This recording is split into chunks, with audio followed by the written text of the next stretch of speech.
तमाम नाजरीन को डॉक्टर फुरकान अहमद कुरैशी का सलाम। इस हफ़्ते के कॉलम का उन्वान मौसम बहार है। हर मुल्क की अपनी मखसूस आब व हवा होती है जिसका इन्हिसार वहाँ के मौसमों पर होता है। पाकिस्तान को अल्लाह ताला ने 4 तरह के मौसमों से नवाजा है, यानी मौसम गर्मा, ख़ज़ां, सरमा और मौसम बहार। हर मौसम की अपनी खूबसूरती और बरक़ात होती हैं, लेकिन बहार का मौसम मौसमों की मलका जैसा है। ये अमन, लुत्फ़अंदोज़ी, खुशियों और रंगों का मौसम कहलाता है। इस मौसम की अपनी ही जाज़बियत है जो कि उसे दीगर मौसमों से मुमताज़ करती है। इसका आगाज़ सर्दियों के बाद होता है। पाकिस्तान में मौसम बहार का दुरानिया फरवरी से अप्रैल तक शुमार किया जाता है। बहार का मौसम मुतदिल होता है। इसमें ना ज़्यादा गर्मी होती है और ना ही ज़्यादा सर्दी। ऐसे में ज़मीन की ठंडक सूरज की हरारत को जज़्ब करना शुरू कर देती है।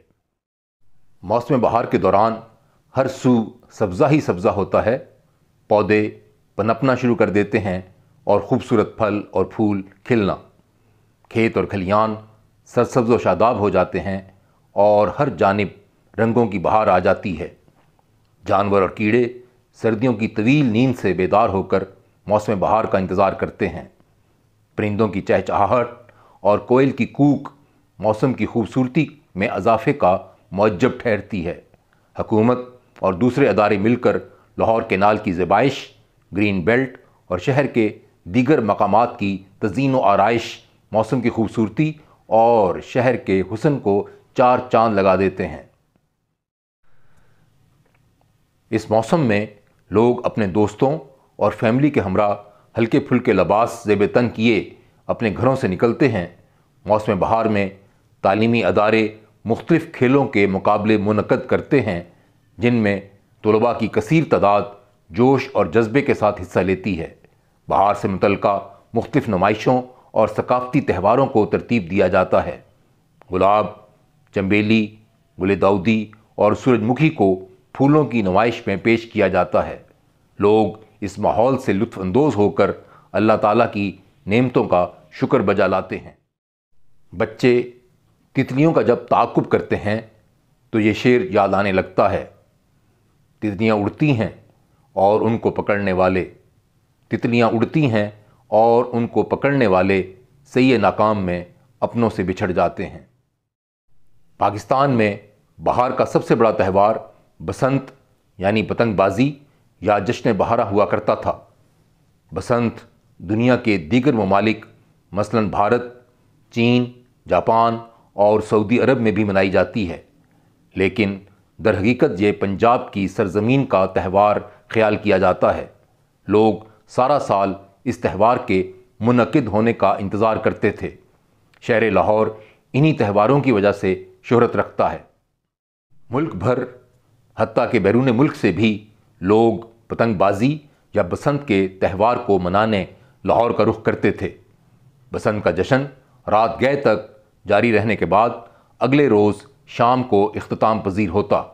आसमान मुख्तलिफ़ साइज़ और डिज़ाइन की रंगारंग पतंगों से भर जाता, जो कि रात के वक्त सर्च लाइट्स की रोशनी में दिन का समा पेश करता। लोग पतंगबाजी के इन मुकाबलों में सारा दिन और रात भर एक दूसरे की पतंगें काटते और बो काटा के शोर के साथ साथ अपनी छतों पर बाआवाज़ बुलंद मौसीकी से भी लुत्फ़अंदोज़ होते। ये तकरीबन हर शख्स का महबूब त्यौहार था। लोग सारा साल इस जश्न को मनाने का इंतज़ार करते और दीगर इंतज़ामात के अलावा खुशी खुशी पतंगें और डोर ख़रीदते। सूबाई हुकूमत इस त्यौहार के लिए कसीर रकम खर्च करती। ये पाकिस्तान के लिए बहवाला टूरिज़म ज़र मुबादला कमाने का एक ज़रिया था, लेकिन बदकिस्मती से इस त्यौहार पर पाकिस्तान में पाबंदी आयद हो चुकी है। इस पाबंदी का सबसे बड़ा सबब पतंगबाजी के लिए इस्तेमाल होने वाली कीमियाई या धाती डोर है, जिसकी सख्त ममानियत होने के बावजूद इसकी खिलाफ वर्जी की जाती रही। माजी में इस डोर के इस्तेमाल से बरकी रॉक की तरसील का निज़ाम धर्म बरम होता और यही नहीं बल्कि कई कीमती जानों को भी ज़िंदगी से हाथ धोना पड़े।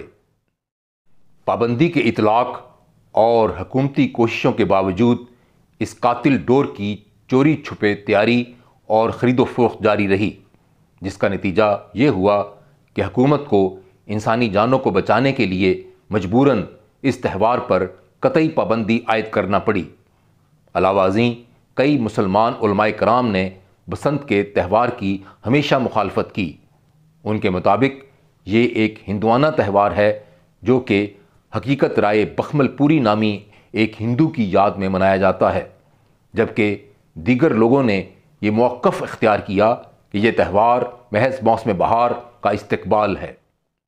طویل عرصہ سے میلہ جشن بہاراں جیلانی پارک یعنی ریس کورس پارک لاہور میں ہر سال منایا جاتا ہے، جو کہ اس پارک کی روایت بن چکا ہے، جس میں مختلف سائز اور کثیر الاقسام رنگا رنگ پھولوں کی نمائش ہوتی ہے۔ لوگوں کی تفریح کے لیے گھڑ سواری، اونٹ سواری، بچوں کے جھولے، انواع و اقسام کے کھانوں کے علاوہ مختلف فن پاروں، پارچہ جات، ملبوسات اور کتاب میلہ بھی اس نمائش کا حصہ ہوتے ہیں۔ ملک بھر سے لوگ اپنے دوستوں اور فیملی کے ہمراہ اس پارک میں آتے ہیں اور شاپنگ، کھیل کود، گھڑ سواری اور دیگر سرگرمیوں میں شریک ہو کر اس میلے سے لطف اندوز ہوتے ہیں۔ دوسرے پارکوں مثلاً سفاری پارک، جلو پارک، سوزو واٹر پارک، باغ جناح، چڑیا گھر اور تعلیمی اداروں میں بھی لوگوں کی تفریح کے لیے جشن بہاراں کی طرز پر مختلف پروگرام ترتیب دیے جاتے ہیں۔ تمام موسم اللہ تعالیٰ کا انعام و اکرام اور برکات شمار ہوتے ہیں، جو کہ ہر کسی کے لیے کشش، جاذبیت، مسرت اور فرحت و انبساط کا سامان سمیٹے ہوئے ہیں۔ 1980 کے عشرے کے دوران فورٹریس اسٹیڈیم لاہور میں ہر سال مارچ کے مہینے ہارس اینڈ کیٹل شو اور زرعی و صنعتی نمائش باقاعدگی سے پیش کیے جاتے، جو کہ لاہور کی ثقافت کا حصہ شمار ہوتے۔ اس نمائش میں آزاد کشمیر اور ہر صوبے کے الگ الگ سیکشن ہوتے، جہاں پر اس صوبے کی ثقافت کو پیش کیا جاتا۔ Small industries corporation, cottage industries, جیل خانہ جات اور مختلف مینوفیکچرنگ صنعتیں اپنے سٹال لگاتیں اور اپنی نمائندہ مصنوعات کی نمائش کا اہتمام کرتیں۔ لوگوں کی کثیر تعداد شام کے اوقات فورٹریس اسٹیڈیم کا رخ کرتی اور یہاں رات کو جگمگ کرتی روشنیوں میں دن کا سما ہوتا۔ جوائے لینڈ اور فن لینڈ میں بچے کھیل کود اور جھولوں سے لطف اندوز ہوتے۔ کھانے کے سٹال اور ہوٹلوں میں طعام و قیام کی محفلیں سجا کرتیں۔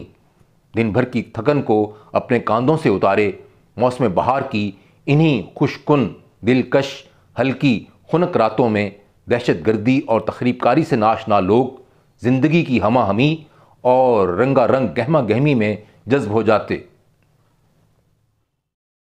ایسے ہی اچھے دنوں کی یاد میں کسی شاعر نے کیا خوب کہا ہے: خدا کرے وہ بہار آئے، خدا کرے وہ بہار آئے، جو کر سارے اتار آئے، میرے وطن کے نصیب میں بھی، میرے وطن کے نصیب میں بھی سکون راحت قرار آئے۔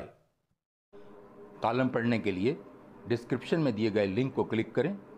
اگر آپ کو کالم پسند آئے تو اس ویڈیو کو لائک اور شیئر کریں اور اپنی رائے سے بھی آگاہ کریں۔ سبو پبلیکیشن سے منسلک رہنے کے لیے ہمارے یوٹیوب چینل کو سبسکرائب کریں۔ اپنا خیال رکھیے گا۔ اللہ نگہبان۔